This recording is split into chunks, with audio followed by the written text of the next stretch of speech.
Ganda ng San Guillermo Parish Church sa Talisay, Batangas, mas nagningning dahil sa mga pailaw. Silipin sa report.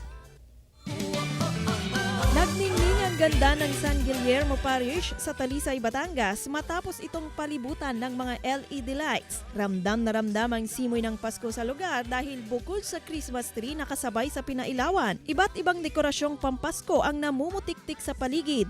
Hindi lang ng simbahan kundi maging sa munisipyo. Ramdam ang grand entrance at picture perfect din sa mga mahilig umaura sa mga naglalakihang tala at korteng pusong dinisenyo sa bungad ng simbahan. At para mas ramdam ang White Christmas, nagkaroon rin ng snow show sa harap mismo ng munisipyo na dinumog ng mga talisenyo.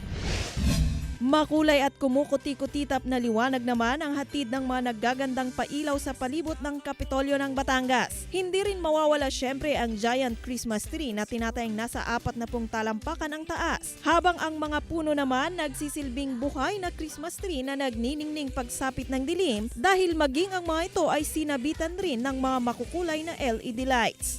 Hazel Kawaing Alviar para sa Mornings with GMA Regional TV.